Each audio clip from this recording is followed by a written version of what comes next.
ஒரு குடும்ப தலைவர் ஒரு நாள் காலையில விடிஞ்சு எழுந்திரிச்சதும் சத்தம் போட்டார். யார் இந்த கருங்குரங்கு படத்தை என் ரூம்ல கொண்டாந்து மாட்டி வச்சது அப்படின்னு கத்தினார். சமையல் கட்டில இருந்து மனைவி பதில் சொன்னாங்க, தூக்க கலக்கத்துல உளராதீங்க, நல்லா பாருங்க, அது படம் கிடையாது, முகம் பார்க்கிற கண்ணாடி அப்படின்னாங்க. ஜெருசலேம் அங்க உள்ள ஒரு தேவாலயம், அதுல உள்ள பலிபீடத்தின் முன்னாடி ஒரு பெட்டி உண்டு. அது காணிக்கை பெட்டி. ஆலயத்துக்கு வர்றவங்க பிரார்த்தனை பண்ணிவிட்டு திரும்பி போற சமயத்துல அந்த பெட்டியில காணிக்கை போடுவாங்க. அவங்களால எவ்வளவு முடியுமோ அவ்வளவு போடுறது வழக்கம். அவங்க வசதிக்கு தகுந்த மாதிரி போடுவாங்க. வசதி உள்ளவங்களா இருந்தாலும் சரி, வசதியே இல்லாத வறியவர்களா இருந்தாலும் சரி, ஆலய காணிக்கை பெட்டியில காசு போடுறது அவங்களுக்கு ரொம்ப பெருமையான ஒரு செயல். ஒரு சமயம் இயேசு தம்முடைய சீடர்களோடு அந்த ஆலயத்துக்கு வரார். அங்க உட்கார்ந்து ரொம்ப நேரம் வழிபாடு பண்ணிட்டு இருக்கிறார். சீடர்களும் அந்த ஜபத்துல கலந்துகிட்டாங்க. வழிபாடு முடிஞ்சது. இயேசு உட்கார்ந்துருக்கிறார். காணிக்கை பெட்டியில காசு போடுறவங்கள கவனிக்கிறார். சீடர்களும் அதையே கவனிச்சுக்கிட்டு இருக்கிறாங்க. ரொம்ப பேர் வரிசையா வந்தாங்க. அவங்களால முடிஞ்ச அளவுக்கு காசு போட்டுட்டு அவங்க பாட்டுக்கு போய்கிட்டு இருக்கிறாங்க. வசதியானவங்க நிறைய பேர் வந்தாங்க. அதுக்கு மத்தியில வயசான ஒரு அம்மா, அவங்களும் வந்து காசு போட்டுட்டு போறாங்க. இப்போ இயேசு தன்னுடைய சீடர்கள் பக்கம் திரும்பினார். ஒரு கேள்வி கேட்டார். இப்போ இந்த காணிக்கை பெட்டியில நிறைய பேர் வந்து காசு போட்டுட்டு போறத நீங்க கவனிச்சிங்க. இன்னைக்கு இந்த காணிக்கை பெட்டியில ரொம்பவும் அதிகமா காசு போட்டது யார் அப்படின்னு கேட்டார். முதல்ல வந்தார ஒரு பெரிய மனுஷன், அவர் தான் அதிகமா போட்டார் அப்படின்னாரு ஒருத்தர். மூணாவதா வந்தவர் தான் அதிகமா போட்டார், நான் கவனிச்சேன் அப்படின்னாரு இன்னொருத்தர். இப்படி ஆளுக்கு ஒரு விதமா சொல்றாங்க. கடைசியா இயேசு சொன்னாராம், இன்றைக்கு அந்த பெட்டியில அதிகமா காசு போட்டவங்க அந்த வயசான அம்மா தான் அப்படின்னாராம். சீடர்களுக்கு ஒன்றும் புரியல. அந்த அம்மா ரொம்ப ஏழையாச்சே, அவங்க எப்படி அதிகமா காணிக்கை செலுத்த முடியும் அப்படிங்கறது அவங்க சந்தேகம். இயேசு விளக்குனார். நிறைய பேர் வந்தாங்க, நிறையவே காசுகள் போட்டாங்க, அது உண்மைதான். ஆனாலும் அந்த அம்மா என்ன பண்ணாங்க கவனிச்சிங்களா? வந்தாங்க, தன்னுடைய காசு பைய திறந்தாங்க, அப்படியே கொட்டுனாங்க. அதுல இருந்தது ரெண்டு காசுகள் தான். அந்த 2 காசும் காணிக்கை பெட்டியில விழுந்துட்டுது. மற்றவங்கெல்லாம் தங்கள்கிட்ட இருந்த செல்வத்தின் ஒரு சிறு பகுதியை எடுத்து பெட்டியில போட்டாங்க. ஆனா இந்த அம்மா தன்கிட்ட என்ன இருந்ததோ அதை அப்படியே போட்டுட்டாங்க. தன்னுடைய பிழைப்புக்காக வச்சிருந்த அவ்வளவையும் இழக்கிறதுக்கு தயாராயிட்டாங்க. அவ்வளவு தாராள மனசு அவங்களுக்கு. அதனால அவங்க செலுத்தின காணிக்கை தான் அளவுல அதிகம் அப்படின்னார். விலை மதிப்பில்லாத முத்து புதையல் ஒருத்தனுக்கு கிடைக்க போகுதுன்னு வச்சுக்கோங்க. அதன் மதிப்பை உணர்ந்தவன் என்ன பண்ணுவான்? அதை அடையறதுக்காக தன்கிட்ட இருக்கிற எதையும் கொடுக்கறதுக்கு தயாரா இருப்பான் இல்லையா? அது மாதிரிதான் இதுவும் அப்படின்னார். உலக மதிப்பீடுகளை துரும்பா தூசியா மதிச்சு அதையெல்லாம் உதறி விடுகிறவன் இறையருள் அப்படிங்கிற இணையில்லாத செல்வத்தை பெறுகிறான் அப்படிங்கிறது இதுல உள்ள கருத்து. இறைவனுக்காக இழப்பதுன்னா துன்பப்படுகிறவர்களுக்காக, ஏழைகளுக்காக, ஏதுமற்றவர்களுக்காக இழப்பது அப்படின்னு அர்த்தம். உங்கள் அயலானுக்கு நீங்கள் என்ன உதவி செய்தாலும் அதை எனக்கே செய்கிறீர்கள் அப்படின்னு இயேசு சொல்லி இருக்கிறார். அடுத்தவங்களுக்கு உதவணுங்கிற குணம் இன்னைக்கு ரொம்ப குறைஞ்சு போச்சு. செய்ய வேண்டிய கடமையிலிருந்து விலகி இருக்கிறவர்கள் நம்ம கிட்ட நிறைய பேர் உண்டு. அப்படிப்பட்ட ஒருத்தர் டாக்டர் கிட்ட போனார். டாக்டர், நான் ஒரு கவர்மெண்ட் ஆபீஸ்ல வேலை பார்க்கறேன், எனக்கு ஒரே அசதியா இருக்கு, என்னை சோதிச்சு பாருங்க, ஆலோசனை சொல்லுங்க ஏதாவதுன்னார். டாக்டர் அவரை பரிசோதனை பண்ணி பார்த்துட்டு சொன்னார், இதோ பாரு, உனக்கு இப்போ தேவைப்படுறது முழு ஓய்வு. நீ எவ்வளவு சீக்கிரமா ஆபீஸுக்கு போறியோ அவ்வளவுக்கு உனக்கு நல்லது அப்படின்னாராம். எனக்கு தெரிஞ்ச ஒருத்தர் இருக்கார். அவரு ஒரு பெரிய காவல்துறை அதிகாரி, ரொம்ப கண்டிப்பானவர். அவரை கண்டாவே எல்லாரும் பயப்படுவாங்க. அப்படிப்பட்டவர் வீட்டுக்கு போனா அப்படியே அடியோட மாறிடுவார். அங்க போய் பாத்தீங்கன்னா குழந்தைகளோட குழந்தையா அவர் விளையாடிக்கிட்டு இருப்பார். அலுவலக சமயத்துல பாத்தீங்கன்னா குதிரை முதுகுல அவர் உட்கார்ந்துருப்பார். வீட்டுல பாத்தீங்கன்னா அவர் முதுகுல குழந்தை உட்காந்துருக்கும். அவரு குதிரை மாதிரி போயிட்டு இருப்பார். இது எப்படிங்க முடியுது உங்களால அப்படின்னு கேட்டாங்க. அது ஒண்ணும் இல்ல, இங்க வீட்டுக்கு வந்த உடனே என்னோட மனசை தனியா எடுத்து வச்சிருவேன் அப்படின்னார். அது என்னங்க உங்க சட்டப்பையிலையா இருக்குது மனசு, அது தனியா எடுத்து வைக்கிறதுக்கு அப்படின்னு கேட்டாங்க. அப்படி இல்லைங்க, இது ஒரு பயிற்சி, மனப்பயிற்சி, அவ்வளவுதான் அப்படின்னார். இப்படி சமயம் பார்த்து மனசை தனியா வச்சுட தெரிஞ்சவங்க வாழ்க்கையில எப்பவும் உற்சாகமா இருப்பாங்க அப்படிங்கிறது பெரியவங்க கருத்து. ஒரு டாக்டர் ஆஸ்பத்திரியில் இருக்கிற வரைக்கும் டாக்டரா இருக்கலாம். அவர் மனைவிகிட்டையும் அவர் டாக்டரா இருக்க வேண்டிய அவசியம் இல்லை. ஒரு வக்கீல் கோர்ட்ல இருக்கிற வரைக்கும் வக்கீலா இருக்கலாம், வீட்டுக்கு வந்ததுக்கு அப்புறமும் வக்கீலா இருக்க வேண்டிய அவசியம் கிடையாது. வீட்டில் குழந்தைகள்கிட்ட விளையாடும் பொழுதும் அதுகள்கிட்ட ஃபீஸு கேட்டுக்கிட்டு இருக்கக்கூடாது. நாம் எப்படி இருக்கணும்னு பெரியவங்க சொல்கிறாங்கன்னா, மனசோட சேரக்கூடாதான். அப்படி சேராமல் வாழ்க்கையை கவனிக்கணுமா. மனசை அப்படியே தனியாக எடுத்து பக்கத்தில் வச்சுடணும். அப்படின்னா அது அப்படியே தூக்கி எறிஞ்சுடு அப்படின்னு அர்த்தம் இல்லை. ஏன்னா மனசுங்கிறது நமக்கு உபயோகப்படக்கூடிய ஒன்று தான். எப்போ அது தேவையோ அப்பப்போ எடுத்து உபயோகப்படுத்திக்கணும்.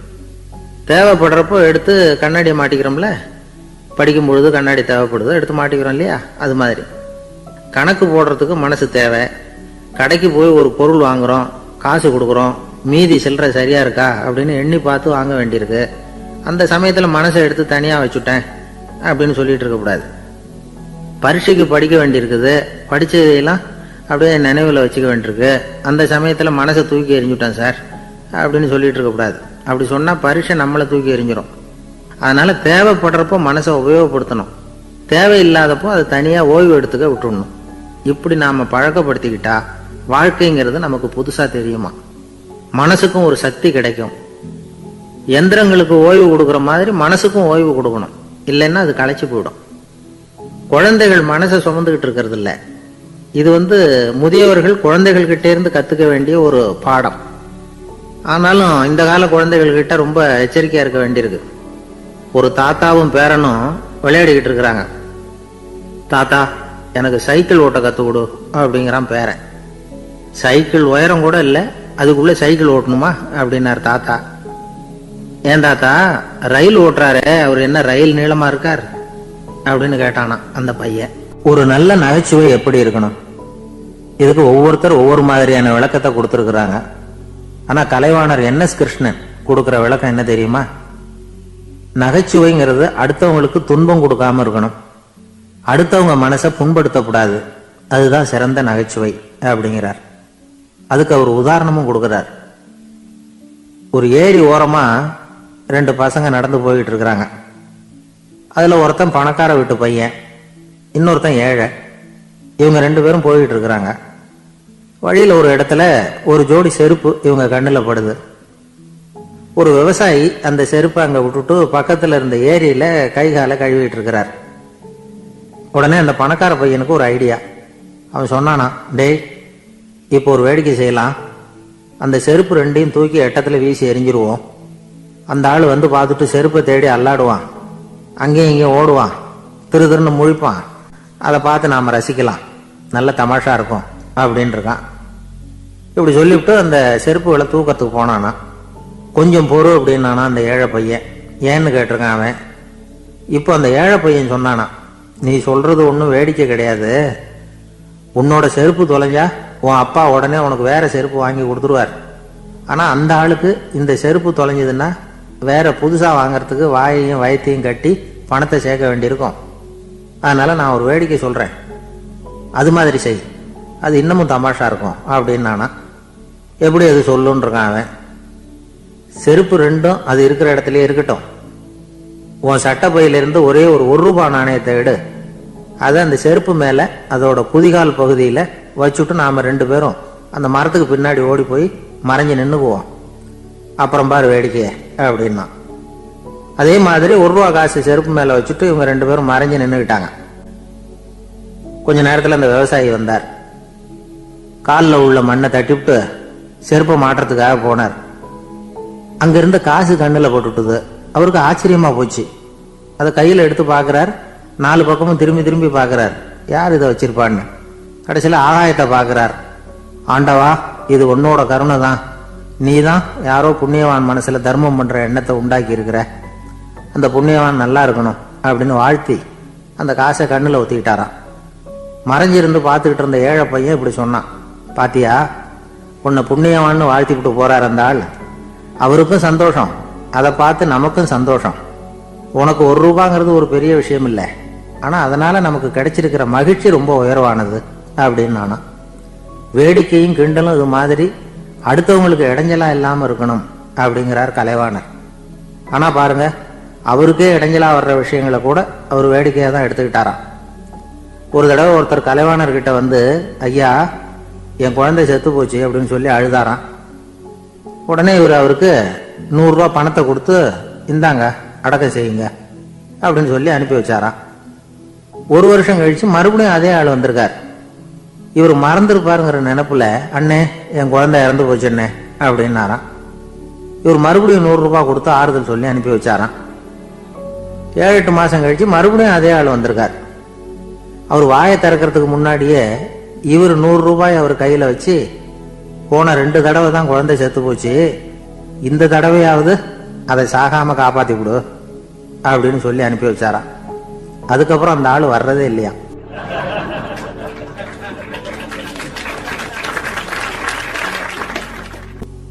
ஒரு நாள் ஒரு நண்பரை சந்திச்சேன். உங்க வீடு எதுன்னு உங்களுக்கு தெரியுமா சார்ன்னு. அவர் என்ன ஒரு மாதிரியா பார்த்தார். அப்புறம் சொன்னார், தெரியும் அப்படின்னாரு. சரி, உங்க தொலைபேசி எண் உங்களுக்கு தெரியுமான்னு. அதுவும் தெரியும்னார். உங்க மனைவி மக்கள் யார் யாருன்னு உங்களுக்கு தெரியுமான்னு கேட்டேன். என்ன ஒரு மாதிரியா பார்த்தார். அப்புறம் சொன்னார், அதுவும் தெரியும் சார் அப்படின்னார். சரி, நீங்க யாருன்னு உங்களுக்கு தெரியுமான்னு கேட்டேன். இப்பதான் அவர் முழிக்க ஆரம்பிச்சார். அவர் மட்டும் அப்படி இல்லை, நாம எல்லாருமே அப்படிதான். எதிரில் நிக்கிறது யாருங்கிறது தெரியும், நாம யாருன்னு நமக்கு தெரியாது. உண்மையிலேயே நாம யார்? இந்த கேள்விக்கான பதில தான் வாழ்க்கை பூரா நாம தேடிட்டு இருக்கிறோம். புத்தர் என்ன சொல்றாரு தெரியுமா? நீங்க கடவுளை பத்தி கவலைப்பட தேவையில்லை, உங்களை பத்தின கவலை உங்களுக்கு இருந்தா போதும் அப்படிங்கிறார். நான் யார், எனக்கு ஏன் இந்த கவலை அப்படின்னு உங்களை நீங்களே கேட்டுக்குங்க அப்படிங்கிறார். நாம ஏன் கடவுளை படைச்சோம்? அது ஒரு நழுவல் முயற்சியா, அதாவது தன்னிடமிருந்து தானே தப்பிக்கிற ஒரு முயற்சியா. இப்படிதான் அதை சொல்றாங்க அறிஞர்கள்லாம். மக்கள் பொய்யான பிரச்சனைகள்ல ஆர்வமா இருக்கிறாங்க, அதுக்கு தீர்வு காணவும் முயற்சி பண்றாங்க. கடவுளை பத்தி விவாதிக்க எல்லாருக்கும் விருப்பம், தன்னுடைய சுயம் பற்றிய பிரஜையே இருக்கிறது இல்ல. ஆகக்கூடிய விஷயம் என்னன்னா, கடவுள் சமாளிப்புக்கு பயன்படுத்தப்படுகிறார். மனவியல் என்ன சொல்லுது தெரியுமா? கடவுள், சொர்க்கம், மறுபிறவி இதை பத்தி எல்லாம் பேச ஆரம்பிக்கிறவங்க யார் தெரியுமா? போருக்கு போறவன், துன்பத்துல சிக்கி கஷ்டப்படுறவன், நோய் படுக்கையில விழுந்தவன், இவங்க தான். நாம அனுபவத்திலேயே பார்க்கிறோமே இதையெல்லாம். கடவுளை துணைக்கு கூப்பிடுறவங்க யாருன்னு கவனிச்சு பாருங்க. பரீட்சை எழுத போறவன், வேலை தேடி அலையிறவன், பண நெருக்கடியில் இருக்கிறவன், விபத்துல சிக்கிக்கிட்டவன், இவங்கெல்லாம் தான். தேர்வுல வெற்றி பெற்றதும் அவரை துணைக்கு கூப்பிடுறது இல்லை, வேலை கிடைச்சதும் அவர் துணை தேவைப்படுறது இல்லை. ஏன் இப்படி? கொஞ்சம் யோசனை பண்ணி பாருங்க. துன்பம் வருகிற போது அந்த துன்பத்தை தவிர்க்க வேண்டிய நிலையில அதிலிருந்து நழுவி போறதுக்காக பிரார்த்தனை தேவைப்படுது. எல்லாம் நல்லபடியா நடக்கிறப்போ பிரார்த்தனை செய்யறது இல்லை. புத்தருடைய வழி என்ன தெரியுமா? அந்த வழியில கடவுளும் கிடையாது, பிரார்த்தனையும் கிடையாது. புத்தர் செய்தது இதைத்தான். அதாவது கடவுள்கிட்ட இருந்து மனிதனையும், மனிதன் கிட்ட இருந்து கடவுளையும் அவர் விடுவித்தார். புத்த மதம் என்ன சொல்லுது தெரியுமா? கடவுள் பிரச்சனை அல்ல, மனிதன் தான் உண்மையான பிரச்சனை அப்படின்னு சொல்லுது. உங்களை நீங்க நல்லா தெரிஞ்சுக்கிட்டா போதும், நீங்களே கடவுள் ஆயிடுவீங்க அப்படிங்கிறது தான் புத்த மதம். அதனால நமக்கு தேவை உள்முக பயணம்.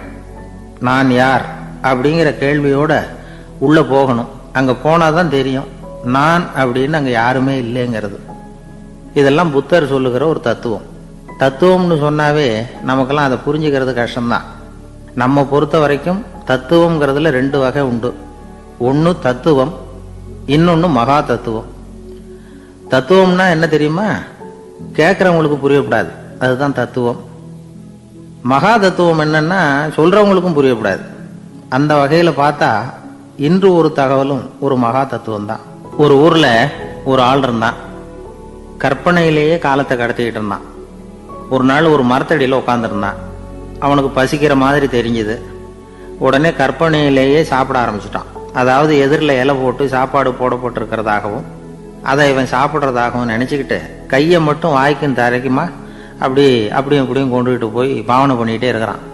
தூரத்துல இருந்து பார்க்குறவங்களுக்கு இவன் ஏதோ பலமான விருந்து சாப்பிட்டுட்டு இருக்கிறான் அப்படின்னு தான் தோணும். அது மாதிரியே பண்ணிக்கிட்டு இருந்தான். அந்த வழியா ஒரு சன்னியாசி வந்துகிட்டு இருந்தார். இவனை பார்த்தார். என்ன இவன் இப்படி பண்ணிட்டு இருக்கிறானே அப்படின்னு நினைச்சாரு. கொஞ்ச நேரம் அவனையே உத்து பார்த்துக்கிட்டு இருந்தார். இவரை பார்த்ததும் அவன் இன்னமும் சுவாரஸ்யமா சாப்பிட ஆரம்பிச்சுட்டான். அப்பப்பா, என்ன இது, இந்த குழம்பு இவ்வளவு காரமா இருக்கு, என்னுடைய நாக்கே எரிஞ்சு போடும் போல இருக்க அப்படின்னு சொல்லிட்டு பக்கத்தில் ஒரு குவளையை எடுத்து தண்ணி குடிக்கிறது மாதிரி பாவனை பண்ணுறான். அப்பாடா இப்போ கொஞ்சம் பரவாயில்ல அப்படின்னு சொல்லிக்கிட்டு குவளையை கீழே வைக்கிறது மாதிரி ஒரு பாவனை பண்ணுறான். சன்னியாசி பார்த்தார். என்னப்பா சாப்பாட்டில் காரம் அதிகமோ அப்படின்னார். ஆமாம் சுவாமி, ஞாபகம் மறதியில் கொஞ்சம் மிளகாய் அதிகமாக சேர்த்துக்கிட்டேன் அப்படின்னா. சரி சாப்பிடு அப்படின்னு சொல்லிட்டார். அவன் சாப்பிட்டு முடிக்கிற வரைக்கும் பொறுமையாக உட்காந்துருந்தார். அவன் அப்பாடா அப்படின்னு சொல்லிட்டு மறுபடியும் தண்ணியை எடுத்து குடித்தான். எல்லாம் கற்பனையிலேயே. அதுக்கப்புறம் சன்னியாசி பேச ஆரம்பித்தார். இதை பாருப்பா, உன்னுடைய கற்பனையை நான் மெச்சுறேன். இருந்தாலும் உன் சாப்பாட்டில் ஒரு இனிப்பையும் வச்சிருக்கலாமே, ஏன் மிளகாயை அளவுக்கு அதிகமாக போட்டுவிட்டு அவஸ்தைப்படுறேன் அப்படின்னார். அவன் யோசிக்க ஆரம்பித்தான். அதுக்கப்புறம் இவர் சொன்னார், இதை பாருப்பா, இனிமேல உன்னுடைய கற்பனையும் உயர்ந்ததாக இருக்கட்டும் அப்படின்னு உபதேசம் பண்ணிவிட்டு போனார். எப்பவும் உயர்வை பற்றியே சிந்திக்கணும். உயர்வு கிடைக்கலன்னா கூட அப்படி சிந்திக்கிறது நிறுத்தப்படாது அப்படிங்கிறார் திருவள்ளுவர். உள்ளுவது எல்லாம் உயர் உள்ளல், மற்ற அது தள்ளினும் தள்ளாமை நீர்த்து. ஊக்கம் இல்லாமல் உலகத்தில் வாழ்ந்து பிரயோஜனம் இல்லை. அதனால உயர்வாகவே சிந்திக்கணும். அது நம்மளை ஊக்கப்படுத்தும். இது பெரியோர் வாக்கு. இந்த உலகத்தில் கற்பனையிலேயே வாழ்கிற சில கஞ்சர்களும் உண்டு. அதாவது 2 கஞ்சர்கள், 2 பேரும் பக்கத்து பக்கத்து ஊரில் இருந்தாங்க. பொங்கல் சமயம் ஒரு கஞ்சன் தன்னுடைய மகனை கூப்பிட்டான். இதோ பாருப்பா, பக்கத்து ஊரில் என்னுடைய நண்பன் ஒருத்தன் இருக்கிறான். அவனுக்கு பொங்கல் பரிசு ஏதாவது கொடுக்கணும். நான் ஒரு 4 ஆட்டுக்குட்டியை தரேன், நீ கொண்டுகிட்டு போய் கொடுத்துட்டு வந்து விடுறியா அப்படின்னு கேட்டான். சரி, நான் புள்ள ஒரு பைய கையில் எடுத்துக்கோன்னா. அவன் எடுத்துக்கிட்டான். இந்த ஆட்டுக்குட்டி பிடிச்சிக்கோ அப்படின்னு சொல்லி ஒவ்வொன்றா போடுறேன் பார் அப்படின்னு சொல்லிட்டு 1 2 3 4 அப்படின்னு எண்ணிக்கிட்டே வெறும் சைகையாலேயே ஆட்டுக்குட்டியை பிடிச்சி போடுறது மாதிரி பாவனை பண்ணிட்டு இருக்கிறான். அவன் பிள்ளையும் அதை ரொம்ப அக்கறையாக வாங்கிக்கிறது மாதிரி வாங்கிக்கிட்டு அந்த பையை தூக்கிக்கிட்டு அடுத்த ஊருக்கு போகிறான். இவன் அங்கே போய் சேர்ந்த நேரத்தில் அந்த கஞ்சன் ஊரில் இல்லை, எங்கேயோ வெளியில் போயிருக்கிறான். அவனோட புள்ள மட்டும்தான் வீட்டில் இருந்தான். இவன் அவன்கிட்ட, இதை பாரு, எங்கள் அப்பா உங்கள் அப்பாவுக்கு ஆட்டுக்குட்டி கொடுத்து அனுப்பியிருக்கிறாரு, பிடிச்சிக்கோ அப்படின்னு சொல்லி பாவனையிலேயே ஒவ்வொன்றா எடுத்து அவங்ககிட்ட கொடுத்துட்டான். அவனும் வாங்கிட்டான் வாங்கிறது மாதிரி. அப்புறம் சொன்னான், சரிப்பா, நானும் பதிலுக்கு ஏதாவது ஒன்றுகிட்ட கொடுக்கணும் இல்லையா, அதனால் அந்த பைய புடி, ஒரு 10 எலுமிச்சம்பழம் தரேன், பதிலுக்கு அதை நீ எடுத்துகிட்டு போ அப்படின்னு சொல்லி கையாலேயே ஒவ்வொன்றா எடுத்து போடுறது மாதிரி பாவனை பண்ணிவிட்டான். அவனும் ரொம்ப நன்றி அப்படின்னு சொல்லிவிட்டு அதை வாங்கிட்டு போயிட்டான். கொஞ்ச நேரம் கழித்து வெளியில் போயிருந்த அப்பக்காரன் திரும்பி வந்தான். உள்ள சொன்னான், அப்பா, உன்னோட நண்பர் அவருடைய மகன் மூலமாக உனக்கு 6 ஆட்டுக்குட்டி கொடுத்து அனுப்பியிருந்தார். நானும் பதிலுக்கு ஒரு 10 எலுமிச்சம்பழம் கொடுத்து அனுப்பியிருக்கிறேன் அப்படின்னா. எப்படிடா கொடுத்தேன்னு கேட்டார் அப்பா. இப்படி தான் கொடுத்தேன்னு சொல்லி சைகையிலேயே காட்டினான். இதை பார்த்ததும் அப்பக்காரனுக்கு பயங்கரமாக கோவம் வந்துட்டுது. பலார்னு அரைஞ்சுட்டான் பையனை. ஏன்பா அரைஞ்ச? 10 எலுமிச்சம்பழம் கொடுத்துட்டேனே அப்படிங்கிறதுக்காகவா அப்படின்னு கேட்டான். அது கூட பரவாயில்ல, நீ காட்டுற சைகையை பார்த்தா ஆரஞ்சு பழம் சைஸுக்கு இருக்குதே, அவ்வளவு பெருசா ஏன் கொடுத்த? அதுதான் எனக்கு கோபம் அப்படின்னா.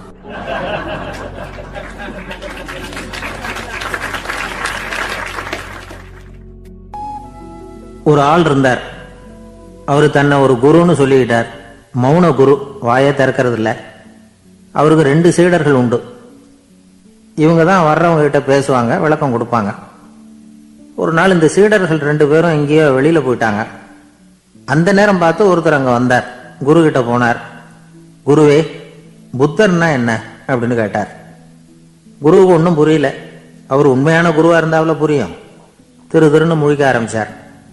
இந்த நேரம் பார்த்து இந்த சீடர்களும் எங்கேயோ போயிட்டாங்களே, என்ன பண்றது, உதவிக்கு யாராவது கிடைக்க மாட்டாங்களா அப்படின்னு அப்படி சுற்றுமுற்றும் பார்த்தார்.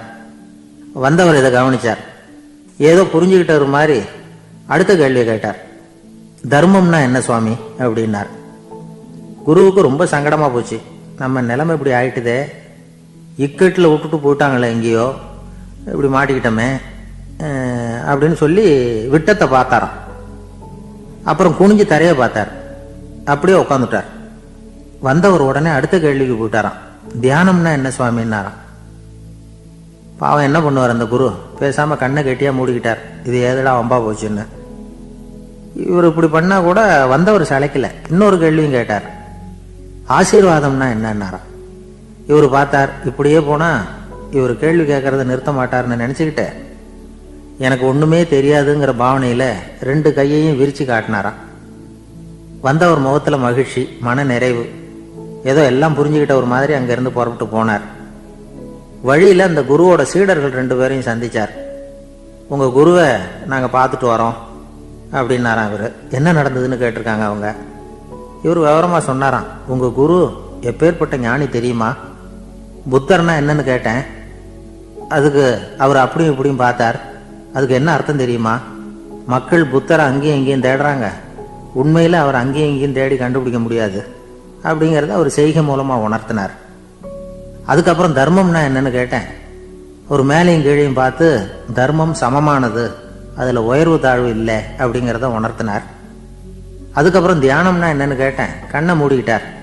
கண்ணை மூடி காணும் அற்புதம் அதுங்கிறத புரிஞ்சுக்கிட்டேன். கடைசியாக ஆசீர்வதிக்கப்படுறது பற்றி கேட்டேன். கைகளை நீட்டி உதவுறது தான் அது அப்படிங்கிறத 2 கையையும் விரித்து உணர்த்தினார். எவ்வளோ பெரிய மகான் அவர் அப்படின்னு சொல்லிவிட்டு அவர் பாட்டுக்கு போயிட்டார். சீடர்கள் அதுக்கப்புறம் மெதுவாக குருக்கிட்ட வந்து சேர்ந்தாங்களாம். அவங்கள பார்த்ததும் குருவுக்கு கோபம் வந்துட்டுது. அடே பாவிகளா, எங்கடா போய் தொலைஞ்சிங்க? நான் ஒரு ஆளுகிட்ட மாட்டிக்கிட்டு என்ன பாடுபட்டிருக்கேன் தெரியுமா அப்படின்னாராம். இது மாதிரி தான் நாம் சாதாரண மனிதர்களின் புற வேடங்களில் மயங்கி போயிடுறோம். அவங்க பேச்சு, செய்கை, பார்வை இதில் எல்லாம் ஏதோ பெரிய தத்துவம் இருக்கிறதாக நினச்சிக்கிறோம். உண்மையிலேயே அந்த தத்துவங்கள் யாருக்கு சொந்தம்? அவங்களுக்கு இல்லை, நமக்கு தான் சொந்தம். நாம தானே அதை கற்பிச்சுக்கிட்டோம். நம்மை நாம அடையாளம் கண்டுக்கிறது இல்லை, நாம யாருங்கிறது நமக்கு புரியறதில்லை. அதுதான் இன்னைக்கு நடக்கிறது. அதனால தான் அடுத்தவங்களை தேடி ஓடிட்டு இருக்கிறோம். சில வீடுகளில் கூட இது மாதிரி சைகைகள் உண்டு. சில குடும்ப தலைவர்கள் தினமும் காலையில் கண்ணை கெட்டியாக மூடிக்கிட்டு கை 2யும் சுத்தமாக விரித்து வச்சுக்கிட்டு உட்காந்து தியானம் பண்ணுறது வழக்கம். எதுக்காக அப்படி பண்ணுறீங்கன்னு ஒருத்தரை பார்த்து கேட்டேன். இந்த மாதம் வாங்கின சம்பளம் பூரா தீர்ந்து போச்சு, இனிமேல் என் கையில் சுத்தமாக ஒன்றும் இல்லை, புதுசாக எதுவும் செலவு வச்சுடாத அப்படிங்கிறத அப்படி உள்ளங்கை 2யும் விரித்து காட்டி அவங்களுக்கு உணர்த்துறேன், அவ்வளவுதான் அப்படின்னார். ஒரு பெரிய நினைவு மண்டபம். அதுக்கு முன்னாடி ஒரு அப்பாவும் பிள்ளையும் நின்றுக்கிட்டு இருக்கிறாங்க. அந்த வழியாக போகிறவங்க வர்றவங்கெல்லாம் அந்த இடத்துல நின்று அது என்ன மண்டபம் அப்படின்னு விசாரிக்க ஆரம்பித்தாங்க. அந்த அப்பாவும் பிள்ளையும் தான் வர்றவங்களுக்கெல்லாம் விவரம் சொல்லிகிட்டு இருக்கிறாங்க. அதாவது இந்த இடத்துல ஒரு பெரிய மகான் சமாதி ஆயிருக்கார், அவர் சமாதியான இடத்துல இந்த நினைவு மண்டபத்தை கட்டியிருக்கிறோம் அப்படின்னாங்க. ஊர் பூரா இந்த செய்தி பரவிச்சு. நிறைய பேர் அந்த இடத்தை தேடி வர ஆரம்பித்தாங்க.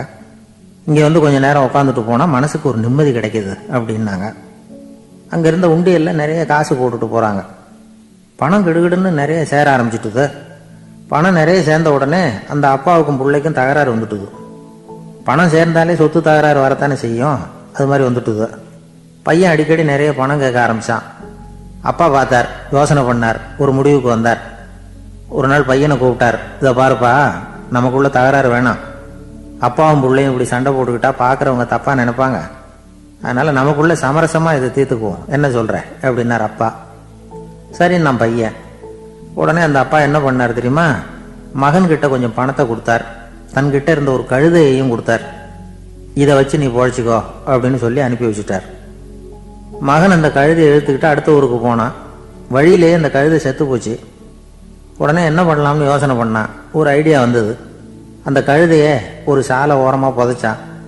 கையில் இருந்த பணத்தை வச்சு அந்த இடத்துல ஒரு கல் மண்டபம் கட்டினான். அந்த வழியாக 2 பேர் வந்தாங்க. இது என்ன மண்டபம்னு விசாரிச்சாங்க. இந்த இடத்துல ஒரு பெரிய மகான் சமாதி ஆயிருக்கிறார் அப்படின்னா. இந்த செய்தி ஊர் பூரா பரவ ஆரம்பிச்சுட்டுது. நிறைய பேர் வந்து போக ஆரம்பித்தாங்க. இங்கே வந்தால் மனசுக்கு ஒரு பெரிய நிம்மதி கிடைக்குது அப்படின்னு வேற சொல்ல ஆரம்பித்தாங்க. வர வர கூட்டம் அதிகமாக வர ஆரம்பிச்சுட்டுது. உண்டியலில் பணம் நிறைய சேர்ந்துட்டுது.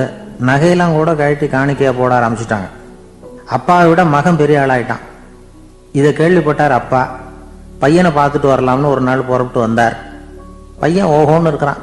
பங்களா, காரு எல்லாம் வந்துட்டுது. எப்படிடா இந்த அளவுக்கு ஆனே அப்படின்னு விசாரிச்சார். அப்பா, எல்லாம் உங்கள் ஆசீர்வாதம் தான். நீங்கள் கொடுத்த மூலதனத்தை வச்சு தான் இவ்வளவும் சம்பாதிச்சேன் அப்படின்னு நான் பையன்.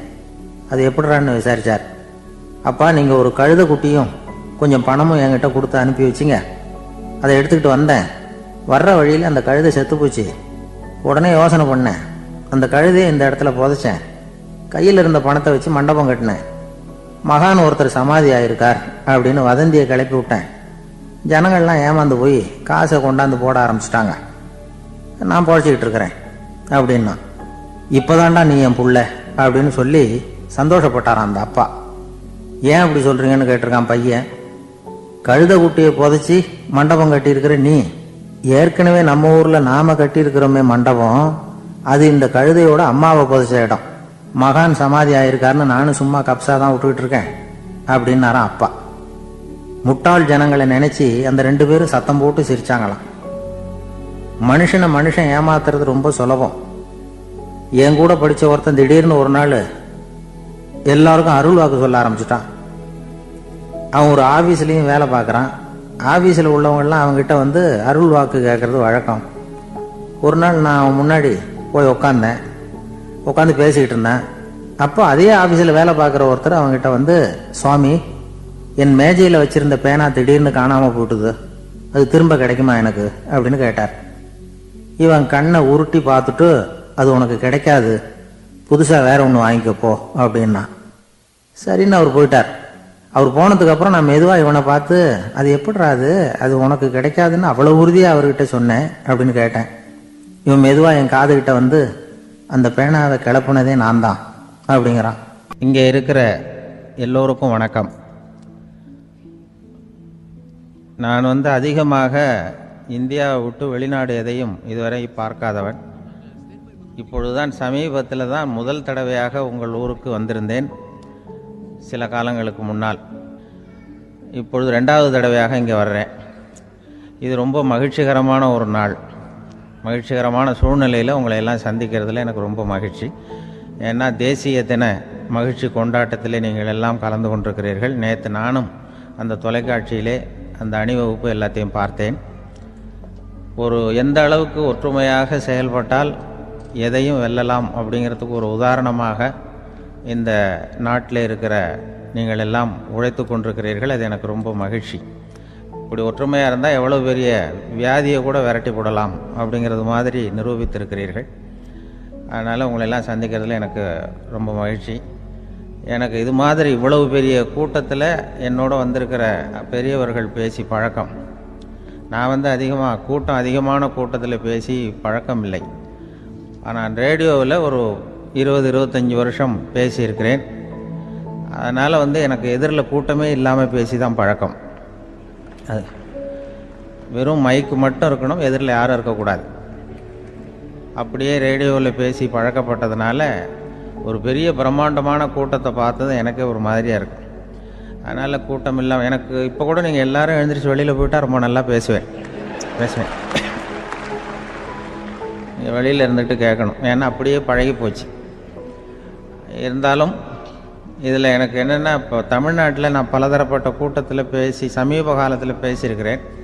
இந்த எல்கேஜி யூகேஜி படிக்கிற குழந்தைகள் முன்னாடி என்ன பேச சொல்லுவாங்க, எல்கேஜி யூகேஜி அந்த குழந்தைகள். அப்போ நான் எப்போ முடிக்கணுங்கிறது எனக்கு தெரியும். ஏன்னா அதுக்கு ஒரு அறிகுறி. அந்த குழந்தை என்ன பண்ணோம்னா மொதல் வரிசையில் இருக்கிறது அப்படி தரையை கீறும். கேச்சுன்னா அது போதும் அப்படின்னு அதுக்கு முடிச்சுக்கோன்னு அர்த்தம். அதை பார்த்து தான் நான் முடிச்சுக்கிறது வழக்கம். கொஞ்சம் பெரிய ஹைஸ்கூல்னால் யாராவது பசங்க 2-3 பேர் கொட்டாவி விடுவாங்க, அதை பார்த்து அதை முடிச்சுக்கிறது வழக்கம். கல்லூரின்னா விசில் அடிப்பாங்க யாராவது 1-2 பேர். இப்படி எனக்கு பலதரப்பட்ட எப்போ முடிக்கணுங்கிறதுக்கு அப்படிலாம் அறிகுறி உண்டு. எனக்கு ரொம்ப பிடிச்சது என்னென்னா, இந்த முதியோர் இல்லங்கள் இருக்குது பாருங்கள். முதியோர் இல்லம், பென்ஷனர் அசோசியேஷன்லாம் இருக்குது தமிழ்நாட்டில். எல்லாம் 60-70 வயசுக்கு மேற்பட்டவர்கள். அவங்க கூட்டத்தில் பேசுகிறது தான் எனக்கு ரொம்ப பிடிக்கும். ஏன்னா நான் பாட்டுக்கு பேசிக்கிட்டே இருப்பேன், அவங்களும் அசையாமல் கேட்டுக்கிட்டு இருப்பாங்க. அதுக்கு என்ன காரணம்னா காது கேட்காது. அது எனக்கு அப்புறம்தான் தெரியும். பேசி முடிச்சுட்டு இறங்கி போனால் அந்த மொதல் பெஞ்சில் உட்காந்துருக்கிற ஒரு நாற்காலில், என்ன சார் முடிச்சிட்டிங்க போல் இருக்கு அப்படிம்பார். எப்படி சார் கண்டுபிடிச்சிங்க? அதான் இறங்கி வந்தீங்கல்ல அப்படிம்பார். அதனால் அது மாதிரி கூட்டத்தில் ஒன்றும் எனக்கு வந்து சுத்தமாக யாரும் இருக்கக்கூடாது எதிரில். இல்லைன்னா அந்த முதியோர் இல்லம் மாதிரி அப்படி காது கேட்காதவங்களாம் உட்காந்துருக்கணும். இங்கே அப்படி இல்லை, எல்லாம் ரொம்ப விழிப்போடு இருக்குங்க, காதை திறந்து வச்சுக்கிட்டு. அது மாதிரி என்ன போன்ற ஆட்களுக்கு கொஞ்சம் இது பேசுகிறதும் சில பேருக்கு என்னென்னா பேச்சு மைக்கை பார்த்ததும் எனக்கு எப்போ நேரங்காலம் தெரியாது, முடிக்கிறதுக்கு தெரியாது. அப்படியும் உண்டு பேச்சாளர்கள் பல ரகம். நான் கூட இப்போ ஒரு ஏற்பாடு பண்ணியிருக்கிறேன். என்னுடைய நண்பர் சுபாஷ்னு ஒருத்தர் வந்திருக்கார். அவர்கிட்ட சொல்லியிருக்கேன், நான் எப்போ முடிக்கணும்னு தோணுதோ அப்போ லேசாக தலையை சொறி நான் முடிச்சுக்கிறேன். என்ன கடிகாரமும் கிடையாது, ஒன்றும் கிடையாது. நான் எப்போ ஆரம்பிக்கிறேன் எப்போ முடிக்கிறேன்னு தெரியாதுன்னு சொன்னேன். இதே மாதிரி கும்பகோணத்தில் சமீபத்தில் ஒரு கூட்டத்துக்கு போகும்பொழுது அந்த ஏற்பாட்டாளரை உட்கார வச்சு, நீ முடிக்கணும்னு தோன்றப்ப தலையை சொரியா நான் புரிஞ்சுக்கிறேன்னு சொல்லிவிட்டு, பெரியோர்களே தாய்மார்களேன்னதும் உடனே தலையை சொரிஞ்சாங்க. என்னையா அதுக்குள்ளே என்ன இல்லை, இது தலை அரிக்குது அதனால் சொல்லிடுறேன், நீ அது வேறு மாதிரியாக சொல்லுவேன்னு சொன்னார். அப்படி ஒருத்தர் ஏற்பாடு பண்ணி உட்கார வச்சுருக்கேன் எதிரில். அவர் இன்னும் தலைக்கு கையை கொண்டு போகல. முதல் வரிசையில் உட்கார வச்சுருக்கிறேன். ஏன்னா இந்த பேசுகிறவங்களுக்கு அந்த கூட்டம் பார்த்துட்டா முடிக்கிறது எப்போ முடிக்கிறது என்ன ஏதுன்னு தெரியாது. அது பேச்சாளர், ஒரு பேச்சாளர் அவர் பாட்டு பேசிகிட்டே இருந்தாராம். ரொம்ப நேரம் பேசிகிட்டு இருந்திருக்கார். பேசிகிட்டு இருந்தால் ஒன்றும் புரியல, நேரங்காலம் தெரியல. அவருக்கே தோணி ஒரு கட்டத்தில் அந்த பேசுகிறவருக்கு, ஐயா மன்னிச்சுக்கோங்க, நான் ரொம்ப நேரம் பேசிட்டேன் போல் இருக்கு, எவ்வளோ நேரம் பேசினேன்னு எனக்கே ஞாபகம் இல்லை, இந்த கை கடிகாரத்தை கூட பார்க்க மறந்துட்டேன், என்னை மன்னிச்சுக்கோங்க அப்படின்னாராம். அப்போ கோபமாக ஒருத்தர் எழுந்திரிச்சு, ஏன்யா கடிகாரத்தை தான் மறந்த, பின்னாடி மாட்டிருக்கிற காலண்டரையாவது பார்க்கக்கூடாதா அப்படின்னாராம். அப்போ தான் தெரியுது அவன் வாரக்கணக்கில் பேசிக்கிட்டு இருந்திருக்கான். போன வெள்ளிக்கிழமை ஆரம்பித்து இந்த சனிக்கிழமை முடிக்கிறது மாதிரி அப்படி ஆகிடும். ஏன்னா கடிகாரமும் கிடையாது. அது மாதிரி பேசுகிற பேச்சு ஆனால் பேசுனா என்ன சொல்லுவாங்கன்னா, எந்த பேச்சை கேட்டாலும் ஒரு தன்னம்பிக்கை வரணுமா கேட்குறவங்களுக்கு, அதுதான் நல்ல பேச்சு அப்படின்னு சொல்லுவாங்க. கேட்குறவங்களுக்கு ஒரு தன்னம்பிக்கை, வாழ்க்கையில் ஒரு பிடிப்பு வரணும், தன்னம்பிக்கை வரணும். அப்படிப்பட்ட எண்ணத்தில் தான் அவங்கெல்லாம் நல்ல கருத்துக்களை சொல்ல வந்திருக்கிறாங்க. அது என்னென்னா, ஒரு ஒரு ஒரு இளைஞன் எங்கெங்கேயோ வேலை தேடி இருக்கான், வேலையே கிடைக்கல. உடனே ஒரு தண்டவாளத்தில் போய் தற்கொலை பண்ணி தண்டவாளத்தில் தலையை வச்சு படுத்துட்டானான். யாரும் வேலை கொடுக்கல, தண்டவாளத்தில் போய் தற்கொலை பண்ணி எடுத்து படுத்துருக்கான். அப்போது ரெண்டு பக்கமும் திரும்பி பார்க்குறான், ரயிலே வரல. என்ன தற்கொலை பண்ணால் கூட ரயில் வர மாட்டேங்குது அப்படின்னு சொல்லிட்டு பார்த்துருக்கேன். அப்போ யாரோ ஒருத்தர் பேசிகிட்டு இருக்கார், ஒரு திடலில் கூட்டம், பெரியவர் பேசிகிட்டு இருக்கார். நம்ம அந்த பெரியவர் போய் கொஞ்ச நேரம் அந்த கூட்டத்தையாவது கேட்டுட்டு வருவோம், நீ ரயில் வர்ற பாட்டை காணும், அப்புறம் தலையை வச்சு படுத்துக்குவோம் அப்படி நேராக அந்த கூட்டத்துக்கு போனால் ஒரு திடலில் ஒரு பெரிய மனுஷன் பேசிகிட்டு இருக்கார். தன்னம்பிக்கை, வாழ்க்கையில் இளைஞர்கள் ரொம்ப தன்னம்பிக்கையோடு இருக்கணும் அப்படி இப்படின்னு பேசிகிட்டு இருக்கார். இவன் போய் உட்காந்து கேட்டான். இந்த இளைஞன் 1 மணி நேரம் கேட்டான். 2000 பேர் உட்காந்து கேட்டுக்கிட்டு இருந்தாங்க. உடனே கூட்டம் முடிஞ்சுது, கூட்டம்லாம் கலைஞ்சி போச்சு. அந்த பெரியவர் பேசிக்கிட்டு இருந்தாரே அவரை போய் இவன் சந்தித்தான். இளைஞன், ஐயா நான் தற்கொலை பண்ணிக்கணுங்கிற எண்ணத்தோடு வந்தேன், தண்டவாளத்தில் தலையை வச்சு படுத்தேன், ரயில் வரல, அந்த நேரம் உங்கள் பேச்சு குரல் தான் கேட்டுது, நான் உங்கள் பேச்சை கேட்டேன், 1 மணி நேரம் கேட்டேன், கேட்டு முடித்ததுக்கப்புறம் என்னுடைய எண்ணத்தை நான் மாற்றிக்கிட்டேன், நான் இனிமேல் தற்கொலை பண்ணிக்க மாட்டேன் அப்படின்னா. அவர் பேச்சாளருக்கு ரொம்ப பெருமை, இதுதான் ஒரு பேச்சுக்கு அடையாளம், இப்படி தான் இருக்கணும். சரி, அந்த முடிவுக்கு எப்படி நீ வந்தேன்னு கேட்டார். இப்போ உங்கள் பேச்சை இந்த கூட்டத்தில் எவ்வளோ பேர் கேட்டுக்கிட்டு இருந்தாங்க சார் அப்படின்னு கேட்டான். ஒரு 2000 பேர் இருக்கும்பா அப்படின்னார் அவர். அப்போ அந்த இளைஞன் சொன்னானா, ஒரு 2000 பேரை ஒரே நேரத்தில் சாகடிக்கிற நீ உயிரோடு இருக்கிறப்போ நான் எதுக்கு சார் சாகணும்? நான் இது வரைக்கும் யாருக்கும் எந்த கெடுதலும் பண்ணலை, நான் இனிமேல் சாக மாட்டேன் சார்ட்டு போயிட்டானா. அப்படி கேட்குறவங்களுக்கு ஒரு தன்னம்பிக்கை வரணும்.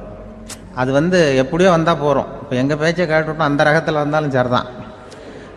வாழ்க்கையில் ஒரு பிடிப்பு வரணும் அப்படிங்கிறது தான் ஒரு சிறந்த பேச்சுக்கு அடையாளம்னு சொல்லுவாங்க. அப்படி அது பண்ணுறது.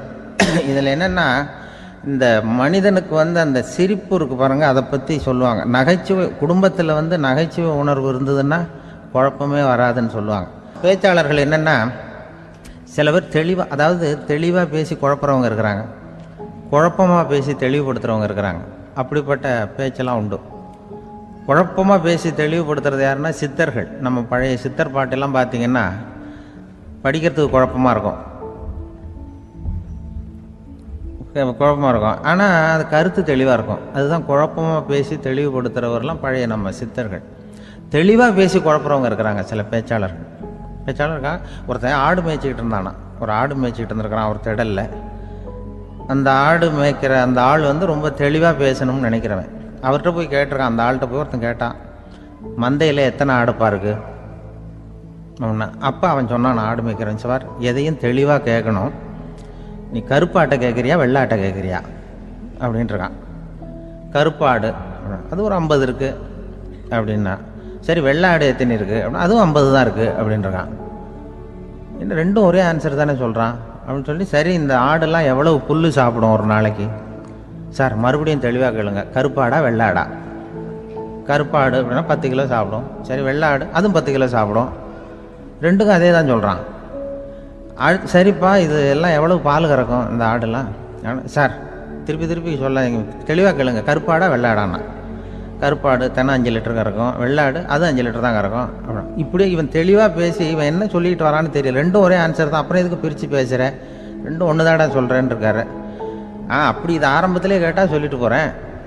ஏன்னா ஏன் அப்படி தெளிவாக பிரித்து கேட்குறேன்னா, அந்த கருப்பாடெல்லாம் எதிர்த்த வீட்டுக்காரனுக்கு சொந்தம் அப்படின்னா, சரி வெள்ளாடு அதுவும் எதிர்த்த வீட்டுக்காரனுக்கு தான் சொந்தம் அப்படின்னா. இப்போ என்ன பேச நான் தெளிவாக பேசி குழப்பிக்கிட்டு இருக்கான்னு அர்த்தம். இப்போ எதுக்கு இந்த அறிகுறியை சொல்கிறேன்னா, நான் பேசுகிறது கூட அப்படி தான் இருக்கும். ஏன்னா குழப்பமாக பேசி தெளிவுபடுத்துகிறவர்கள் பின்னாடி வராங்க, அவங்க கொஞ்சம் அவங்க. அதனால் நம்மளால் முடிஞ்ச வரைக்கும் கொஞ்சம் தெளிவாக பேசி உங்களை குழப்பி வச்சோம்னா அவங்க வந்து பின்னாடி பார்த்துக்குவாங்க. அதுதான்.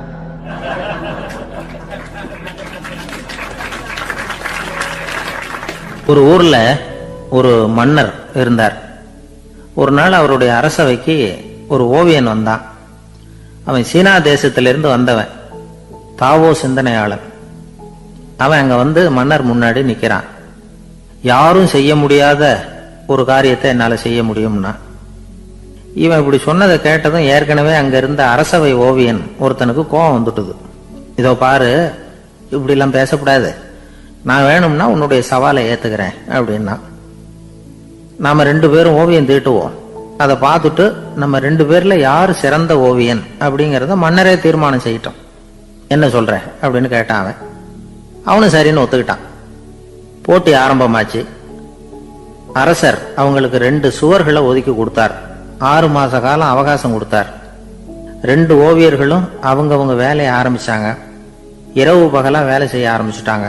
6 மாசம் முடிஞ்சது. அரசர் வந்து பார்த்தார். முதல்ல தன்னுடைய அரசவை ஓவியர் தீட்டி இருந்த ஓவியத்தை பார்த்தார். ரொம்ப பிரமாதமா இருந்தது, பாராட்டினார். இதோ பாரு, உன்னுடைய ஓவியம் அற்புதமா இருக்கு, உயிரோட்டம் உள்ளதா இருக்குது, கலையின் உச்சமே இதுதான், இதை விட சிறந்த ஒரு ஓவியத்தை வேற யாராலையும் படைக்க முடியாது அப்படின்னார். அதுக்கப்புறம் அந்த சீன ஓவியன் கிட்ட போனார். எங்க உன்னுடைய ஓவியம்னு கேட்டார். திரைச்சீலையை விலக்கி விட்டு பாருங்கன்னா.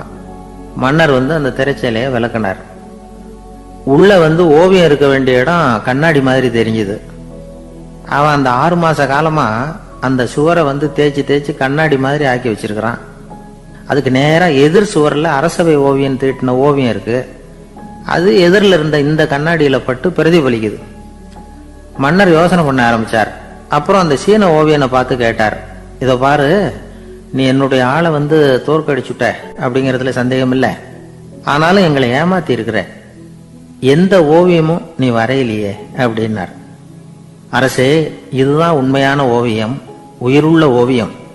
இது வந்து மனோபாவங்களை பிரதிபலிக்கும், மாறுகின்ற காலங்களை அப்படியே காட்டும் அப்படின்னா அந்த சீன ஓவியன்.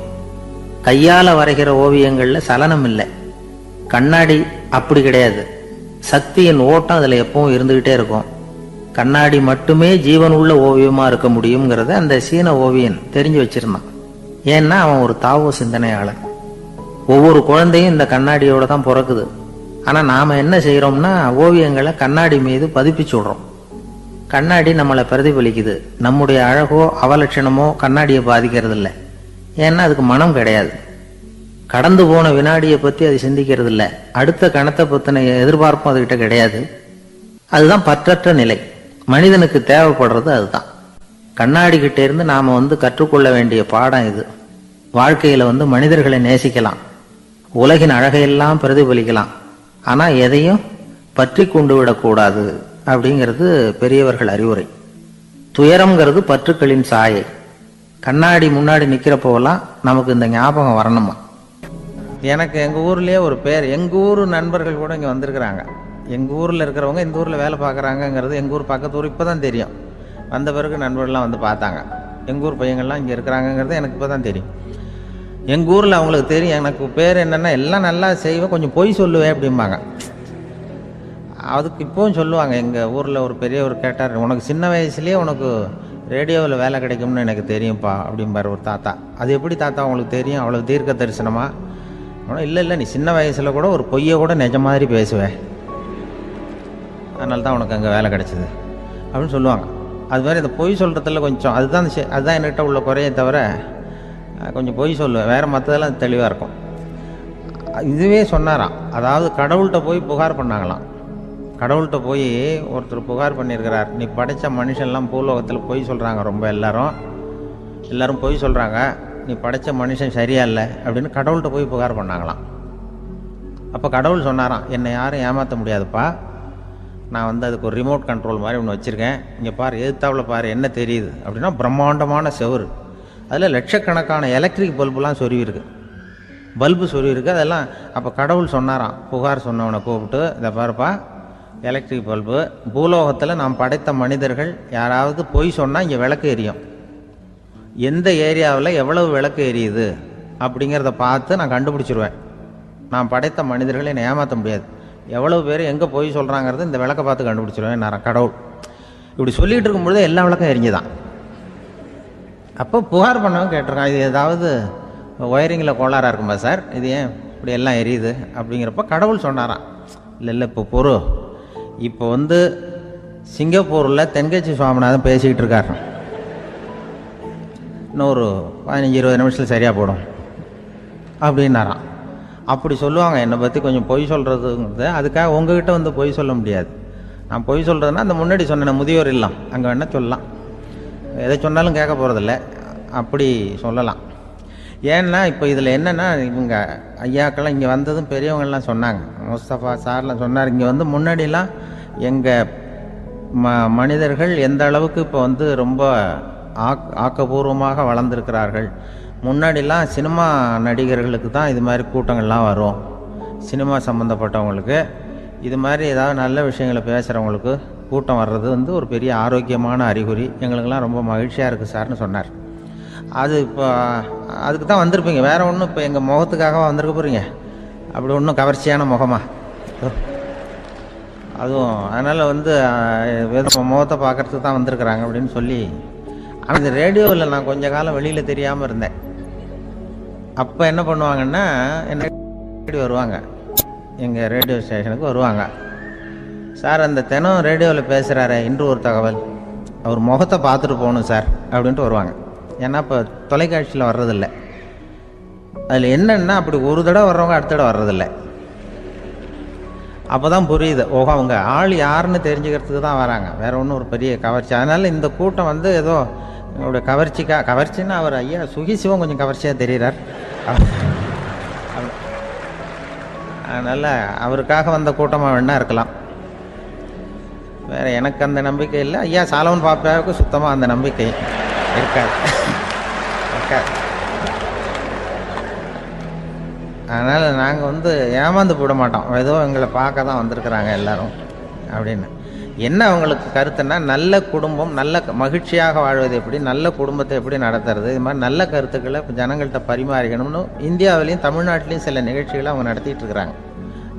என் கூட வேலை பார்க்குறப்போ ஒரு அம்மா இருந்தாங்க, அவங்க எப்போதும் அவங்க வீட்டுக்காரர் படத்தையே வச்சுருப்பாங்க, கையில் பத்திரமா வச்சுருப்பாங்க, அவ்வளவு மரியாதை மதிப்புன்னு சொல்லி நாங்கள்லாம் அவங்கள பெருசாக நினைப்போம். இது எதுக்குமா அவங்க வீட்டுக்காரர் படத்தை பத்திரமா இல்லை கையிலேயே வச்சுருக்கீங்களே, ஆஃபீஸுக்கெல்லாம் எடுத்துகிட்டு வந்து வச்சு அடிக்கடி எடுத்து பார்த்துக்குவாங்க, அவ்வளவு பிரியமாக அவங்க வீட்டுக்காரர் இல்லை. ஆமாம், எனக்கு வந்து ஏதாவது பிரச்சனை வந்துவிடுதுன்னா உடனே எங்கள் வீட்டுக்காரர் படத்தை எடுத்து பார்ப்பேன். பரவாயில்லையே இப்படி ஒரு இதாக, ஆமாம் இதை பார்த்துட்டு நினச்சிக்குவேன், இதை விட பிரச்சனை வேறு என்ன இருந்துட போகுது உலகத்தில் அப்படின்னு நினச்சிக்குவேன், உடனே எனக்கு எல்லாம் போயிடும் அப்படின்ட்டு தான். அப்படி ஒரு அம்மா இருந்தாங்க, இப்போ இருக்காங்க, வேலை பார்த்துக்கிட்டு இருக்காங்க. அப்படிலாம் நீங்கள் இங்கே இருக்கிற தாய்மார்கள் பெண்கள் யாராவது அப்படி கூட பண்ணலாம். யாரா எப்போதுமே உங்கள் வீட்டுக்காரர் படத்தை கையில் வச்சுக்கோங்க, அது ஒரு யோசனை, குடும்பம் குதூகலமாக இருக்கிறதுக்கு அது ஒரு யோசனை. அதே மாதிரி இவங்களும் அவங்க படத்தை வச்சுக்கலாம், வச்சுக்கிட்டு பிரச்சனை வரும்பொழுது பார்த்துக்கணும், இதை விட நமக்கு என்ன வந்துட போகுது பெருசா அப்படி தான் இருக்கணும். குடும்பம் வந்து நல்லபடியாக இருக்கணும்னா அதுக்கு இப்போ சொல்லுவாங்க, கடவுளே வந்து ஒரு வீட்டு கணவன் வீட்டு தலைவர் கனவுல வந்தாராம். கடவுள் வந்து இது மாதிரி உன்னை விட்டுட்டு உங்கள் குடும்பத்தை உன்னையெல்லாம் விட்டுட்டு போக போகிறேன்னா, அதனால் ஏதாவது வரம் வேணும்னா கேட்டு போய் வாங்கிக்கோ அப்படின்னு கடவுள் சொன்னாராம் இந்த குடும்ப தலைவர்கிட்ட. அவருக்கு என்ன கேட்குறதுன்னு புரியல. கடவுள் வந்து விட்டுட்டு போகிறேங்கிறாரு, ஏதாவது வரம் கேட்டுக்கோ அப்படின்னு நம்ம என்ன பண்ணுறது, என்ன கேட்குறதுன்னு ஒன்றும் புரியல. குழம்பிக்கிட்டு இருந்தான் அந்த ஆள் கனவுல. இப்போ கடவுள் சொன்னாராம், சரி நீ ரொம்ப குழப்பமாக இருக்க, நாளைக்கு மறுபடியும் உன் கனவுல வரேன், அதுக்குள்ளே நீ முடிவு பண்ணி வை, உனக்கு என்ன வரம் வேணுமோ கேட்டு வாங்கிக்கோ, உனக்கு வரம் கொடுத்துட்டு நான் போயிடுறேன், உன்னை விட்டுட்டு போகிறதா நான் முடிவு பண்ணிட்டேன் அப்படின்ட்டுருக்காரு கடவுள். சரி ஒரு நாள் அவகாசம் கொடுங்க, நாளைக்கு நான் இதுக்குள்ளே முடிவு பண்ணி வைக்கிறேன்ட்டு அவர் வந்தார். மறுநாள் முழிச்சுக்கிட்டார். முழிச்சுக்கிட்டு மனைவி மகன் மக்கள் எல்லாரையும் கூப்பிட்டார், குடும்பத்தில் எல்லாரையும். அப்படி வாங்க, இது மாதிரி நேற்று கனவுல வந்தார் கடவுள், நம்மளை விட்டுட்டு போக போகிறாராம், என்ன வரம் வேணும்னு கேட்டு வாங்கிக்கோ அப்படின்னு போய் சொல்லிட்டார். என்ன கேட்குறதுன்னா அப்படின்னு அந்த கணவன் கேட்குறான். இந்த மனைவி சொல்கிறாங்க, என் உடம்பு பூரா நகையாக இருக்கணும் அப்படின்னு கேள் அப்படின்ட்டுருக்கு. அதுக்குள்ளே அந்த ஒரு பொண்ணு ஓடி வந்து, அப்படிலாம் கேட்காதப்பா கடவுள்கிட்ட, இப்போ இருக்கிற சொத்து எவ்வளோ இருக்கோ அதுபோல் இன்னொரு பங்கு வேணும்னு கேள் அப்படின்னு. அந்த பையன் வந்து அவன் வேறு சொன்னான், அவன் அது நமக்கு வந்து இது போல் ஒரு 10 பங்காவது வேணும், 2 பங்களா கார் வேணும் அப்படின்னு அவன் ஒரு லிஸ்ட்டை கொடுத்தான். இவர் என்ன கேட்குறதுன்னு முடிவு பண்ணுறதுக்குள்ள அங்கே வேலை செய்கிற அம்மா, ஒரு வயசான அம்மா வந்திருக்கு, வேலை செய்கிற அம்மா. அது வந்து சொல்லிச்சான் இவர்கிட்ட, தப்பாரு கடவுள்கிட்ட அப்படிலாம் கேட்காதப்பா, நாளைக்கு வரும்பொழுது என்ன வர வேணும்னா எங்கள் குடும்பத்தில் எல்லாரும் அன்பாக இருக்கணும் பாசமாக இருக்கணும்னு கேட்டு வாங்கிக்கோ வரத்தை, அன்பு பாசம் குடும்பத்தில் எப்போதும் நிலவணும்னு கேட்டு வாங்கிக்கோ, வேற எல்லாம் நம்ம பார்த்துக்கலான்னு இந்த பெரியம்மா சொல்லிச்சான். மறுநாள் அதே மாதிரி படுத்து தூங்கினார். கடவுள் கனவுல வந்தார். வந்து கேட்கும்பொழுது இவர் சொன்னாராம், ஐயா எனக்கு வந்து எங்கள் குடும்பத்தில் நாங்கள் கணவன் மனைவி புள்ள குட்டி எல்லாம் பாசமாக இருக்கணும் அன்பாக இருக்கணும், இதுதான் எங்களுக்கு வர வேணும் அப்படின்னு கேட்டாராம். இவர் கேட்டதும் கடவுள் வந்து தலையை சொரிய ஆரம்பிச்சிட்டாராம். ஏன் என்ன யோசிக்கிறீங்கன்னு கேட்டிருக்காரு. நீங்கள் அன்பாக பிரியமாக இருந்தீங்கன்னா அப்புறம் ஏன் நான் உங்களை விட்டுட்டு போக போகிறேன், நான் ஏற்கனவே இல்லைங்கிறதுனால தான் உங்களை விட்டு போகலாம்னு முடிவு பண்ணியிருந்தேன். இப்போ நீங்கள் ஏற்கனவே பாசமாக இருந்தீங்கன்னா நான் இனிமேல் போக மாட்டேன், அதனால் ஏன் முடிவு மாற்றிக்க வேண்டியதுதான், உங்கள் கூட தான் இருக்க போகிறேன்னாராம். இப்படி ஒரு கதை சொல்லுவாங்க. அதனால் ஒரு குடும்பத்தில் அந்தந்த உறவு முறைகள் சரியாக இருக்கிற வரைக்கும் எல்லாம் நல்லாயிருக்கும். அங்கே தான் அங்கே இறைவன் வாழும் இல்லம்ங்கிறாங்களே, அதுதான் அது. அதில் அந்த குடும்ப தலைவருங்கிறவர் கணவன் அப்படிங்கிறதுனால அவருக்கு தான் பொறுப்பு. அவருக்கு நிறைய சகிப்புத்தன்மை வேணும், கோபம் வரக்கூடாது, யார் என்ன சொன்னாலும் போகணும். சில கணவன்மார்கள் வந்து எது சொன்னாலும் மனைவி வந்து தட்டுறதில்லை. அங்கே போனால் போவாங்க, எதுக்கு போக சொல்கிறேன்னு கேட்குறதில்ல, போகிறது. இங்கே வான்னா வர்றது. திருவள்ளூர் மனைவி இருந்தாருன்னு சொல்கிறாங்கல்ல, அது மாதிரி. அது எப்படின்னா ஒருத்தர் சொன்னார், அது அப்படி இல்லை, அதுக்கு ஒரு கதை சொன்னார். ஹிட்லர் வந்து வந்தாராம் ஒரு தடவை, ஒரு பெரிய கப்பல் மேலே, கப்பலுடைய மேல் தளத்தில் ஹிட்லர் வந்துக்கிட்டு இருக்கார். ஒரு இங்கிலீஷ் கேப்டன் எதிரில் நிற்கிறான். அவனுக்கு பெரிய ஆச்சரியம், இந்த ஆள் எப்படி இப்படி ஒரு தனி மனிதனாக இருந்துக்கிட்டு உலகத்தையே இப்படி இந்த பாடுபடுத்துகிறார் அப்படின்னு சொல்லி, உன்னுடைய வெற்றிக்கு என்ன காரணம்னு கேட்டாராம் அந்த இங்கிலீஷ் கேப்டன். இப்போ ஹிட்லர் சொன்னாராம், என்னுடைய வெற்றிக்கு காரணம் என்கிட்ட வேலை செய்கிற ஊழியர்கள், நான் கிழிச்ச கோட்டை தாண்ட மாட்டாங்க, நான் என்ன சொல்கிறேனோ அதை உடனே செய்வாங்க, ஏன் எதுக்குன்னு எதிர்த்து பேச மாட்டாங்க, அதுதான் என்னுடைய வெற்றிக்கு காரணம் அப்படின்னு சொல்லி அதை நிரூபித்து காட்டுறேன் பார் அப்படின்னு சொல்லி கையை தட்டினாராம் ஹிட்லர். உடனே ஒரு சிப்பாய் அங்கேருந்து வந்து லெஃப்ட் ரைட்னு போட்டு வந்து சல்யூட் பண்ணி நின்னான். உடனே ஹிட்லர் சொன்னார், நீ அப்படியே இந்த கப்பல் மேல் தளத்துலேருந்து அப்படி கடலில் விழுந்து செத்து போடா அப்படின்னு பொத்துன்னு குதிச்சுட்டான். எதுக்கு சொல்கிறேன் என்ன இதில், உடனே குதிச்சு செத்து போட்டான். இவருக்கு பெரிய ஆச்சரியம் கேப்டனுக்கு. ஹிட்லர் சொன்னார், இதுதான் என்னுடைய வெற்றிக்கு காரணம், தப்பார் இன்னொருத்தனை கூப்பிட்றேன் அப்படின்னு தட்டினா, இந்த பக்கத்துலேருந்து ஒருத்தன் வந்தான், லெஃப்ட் ரைட்னு வந்து நின்னா, நீ இப்படி குதிச்சு செத்து போடா அப்படின்னு பொத்துன்னு குதிச்சுட்டான். எதுக்கு போக சொல்கிறீங்கன்னு ஒன்றுமே கேட்கல, குதினா உடனே குதிச்சுட்டான். அப்போ ஹிட்லர் சொன்னார், இதே மாதிரி என்னுடைய ஒவ்வொரு ஊழியர்களும் இருக்கிறாங்க, நானும் ஊழியர்களை இழக்கிறதுக்கு தயாராக இல்லை, தப்பார் தயாராக இருப்பேன் எப்போதும், தப்பார் இன்னொருத்தரம் தட்டுறேன்னு இன்னொருத்தர் வந்தார். எதிர்த்தாப்புலேருந்து ஒருத்தன் லெஃப்ட் ரைட் சல்யூட் அடித்தான். நீயும் குதிச்சு செத்து போடான்ருக்கார் ஹிட்லர். இவனால் பொறுக்க முடியல, இந்த இங்கிலீஷ் கேப்டன் அனாவசியமாக ஒவ்வொருத்தனாக குதிச்சுட்றானேன்னு சொல்லி ஓடி போய் அவனை குதிச்சிட்டான். குதிக்கிறதுக்கு முன்னாடி பிடிச்சி தனியாக எடுத்துகிட்டு போட்டான். தனியாக எடுத்துகிட்டு போய் அந்த சிப்பாய்கிட்ட கேட்டாரான் அந்த இங்கிலீஷ் கேப்டன், ஏன்ப்பா அந்த ஆள் குதிக்க சொல்கிறான்னா நீ ஏன் எதுக்குன்னு கேட்குறது இல்லையா, உடனே குதித்து செத்து போகிறீங்களே, இதெல்லாம் என்ன அநியாயம் அப்படின்ட்டுருக்கான் அந்த இங்கிலீஷ் கேப்டன் கையை பிடிச்சிக்கிட்டு. உடனே அந்த சிப்பாய்க்கு கோவம் வந்துட்டு தான், உடையா கையை, இவன்ட்ட வேலை பார்க்குறத விட உழுந்து செத்து போகலான்னு நான் குதிக்கிறான், என்ன அனாவசியமாக எதுக்கே இருக்க சொல்கிறேன் அப்படின்னு சொல்லி குதிச்சுட்டானா. அதனால் இந்த உடனே சொல்கிறத செய்கிறாங்க பாருங்கள், அவங்கள நம்பக்கூடாது. கணவன்மார்களுக்கு ஒரு எச்சரிக்கை, சொல்கிறத உடனே செஞ்சுருவாங்க மனைவி, நீ அங்கே போனால் போங்க வரணும் அந்த ஹிட்லர் மாதிரி நினைக்கிறாங்கன்னு அர்த்தம். இதுகிட்ட பேசிக்கிட்டு இருக்கிறத விட சொல்கிறத செஞ்சுட்டு போடுவோமே. அப்படி சமாளிக்கிற கணவன்மார்கள் உண்டு. குடும்பத்தில் வந்து அப்படிலாம் இருந்து சமாளிக்கிறாங்க. குடும்பத்தில் ஒருத்தர் அனுசரிப்பு தன்மைங்கிறது ரொம்ப அவசியம். கணவன் மனைவின்னா அனுசரித்து போகணும்னு சொல்லுவாங்க. அதாவது ஒரு கணவன் அதுக்காக தான் அந்த காலத்துலலாம் ஒரு வீட்டுக்கு வந்து மாப்பிள்ளை தேடுறதுங்கிறது ஒரு பெரிய குடும்பத்தை நிர்வகிக்கிற அளவுக்கு ஒரு கணவனாக வரக்கூடிய எப்படி இருக்கணும் அப்படின்னா, அந்த காலத்தில் புலி வேட்டைக்கு போகணும். ஒரு பொண்ணுக்கு மாப்பிள்ளை தேடுறதுன்னா நம்ம தமிழ் பழக்கம் என்னென்னா, காட்டுக்கு போய் ஒரு புலியை வேட்டையாடிட்டு வரணும். அந்த புலி பல்லு அல்லது நகத்தை கொண்டுட்டு வரணும் அந்த இளைஞன். அதை வந்து வீட்டில் கொடுப்பான். அதை தான் கட்டி அதை வந்து இதாக கட்டுவாங்க, மாலையாக போடுவாங்க, தாலியாக கட்டுவாங்க. அதாவது வீரம் இருக்கா பையனுக்குன்னு பார்ப்பாங்க. ஒரு பொண்ணு வேணும்னா நீ முதல்ல வீட்டுக்கு பொண்ணு கேட்க போகக்கூடாது, காட்டுக்கு போகணும். போய் புளியை கொண்டு வா, அதுக்கப்புறம் தான் உனக்கு பொண்ணு அப்படின்னு சொல்லுவாங்க. இப்போவெல்லாம் ஏன் போகிறது இல்லைன்னா, இப்போலாம் ஒருத்தனை வந்து காட்டுக்கு போய் புலிப்பல் கொண்டு வரனா புலி தான் மாப்பிள்ளையாக வரும். அதனால தான் இப்போ போகிறதில்ல யாரும் காட்டுக்கு. அப்போ வந்து பெண்களும் வந்து ரொம்ப வீரமாக இருந்தாங்க. பெண்கள் மூலம் அந்த காலத்தில் எப்படின்னா, முறத்தாலேயே புலியை துரத்துவாங்களாம். நம்ம பழைய பாட்டிலெல்லாம் பார்த்துருப்பீங்க. முறத்தால் புலியை விரட்டினாங்கன்னு வரும் பழைய பாட்டை. அந்த அளவுக்கு பெண்களுக்கு வீரம். இப்போ கல்யாணம் ஆகி இந்த காலத்தில் ஒரு கணவனை வந்து விரட்டிட்டு வந்தாங்களாம் முறத்தை எடுத்துக்கிட்டு. ஒரு மனைவி அவன் பயந்துட்டு வெளில ஓடி வரான். பின்னாடி முறத்தை எடுத்துகிட்டு அந்த அம்மா ஓடி வருது. இவனை தனியாக பிடிச்சி கொண்டு போய், என்னப்பா இந்த மனைவிட்டு இப்படி பயந்து ஓடி வரையே, முறத்தால் துரத்துறா இப்படி வரையே அப்படின்னு தான் அவன் அப்படியே தடுமாறிக்கிட்டு, அதெல்லாம் ஒன்றும் இல்லை, அவன் என்ன புலியாக நினைக்கிறா அப்படின்னு ஒரு பெருமையாக சொல்லிட்டானான். அந்த காலத்தில் புலியை தான் முறத்தால் விரட்டினாங்க, இப்போ புருஷனை விரட்டுறாங்க அப்படின்னு சொல்லி. அப்படி அந்த காலத்தில் வந்து கணவனுக்கு ஒரு குடும்பத்தை நிர்வகிக்கிற திறமை இருக்கா, உடல் வலிமை தான் முக்கியம். இப்போ கூட மதுரை பக்கத்தில் ஐயாவுக்கு தெரியும், அந்த இளவட்டக்கல்லுன்னு ஒரு ஊருக்கு ஊர் எல்லையில் கிடக்கும். ஊர் எல்லையில் ஒரு பெரிய கல் கிடக்கும். அந்த ஊருக்கு பொண்ணு கேட்க போகிறவங்க அந்த கல்லை தலைக்கு மேலே தூக்கி காட்டணும். அப்படியே தூக்கி தலைக்கு மேலே வசதி கீழே போடணும். அந்த வலு இருந்தால் தான் நீங்கள் அந்த ஊருக்குள்ளேயே போகலாம், பொண்ணு கேட்கறது போகலாம். இல்லைன்னா நீ திரும்பி போக வேண்டியதான். அந்த வலிமை இருக்கா மாப்பிள்ளைன்னு பார்க்குறாங்க. இளவட்டக்கல்லுன்னு பேர். அப்போ என்ன பண்ணாங்கன்னா, ஒரு 1000 வருஷத்துக்கு முன்னாடி அந்த கல்லை தலைக்கு மேலே தூக்கி கீழே போடுவாங்களாம். ஒரு 500 வருஷத்துக்கு முன்னாடி அப்படி கொஞ்சம் தூரம் இடுப்பு அளவுக்கு தூக்கி கீழே போட்டுக்கிட்டு இருந்துருக்குறாங்க. அதுக்கப்புறம் ஒரு 100 வருஷத்துக்கு முன்னாடியெல்லாம் அப்படி முழங்கால அளவுக்கு அப்படி தூக்கி போட்டால் போகிறோம்னு வச்சுருந்தாங்களாம். இப்போ நான் அந்த ஊருக்கு என் கூட பழனிசாமின்னு ஒருத்தர் இருக்கார். அவர் போய், உனக்கு எப்படிப்பா இந்த ஊரில் கல்யாணம் ஆச்சு அப்படின்னா, இப்போலாம் நாங்கள் தொட்டு கும்பிட்டா போகிறோம், அதை அசைக்கிறது கூட இல்லை. அப்படி ஆகிட்டுது. ஒரு குடும்பத்தை கணவனாக வரப்போகிறவனுக்கான தகுதி அந்த காலத்தில் அப்படி இருந்துதான்.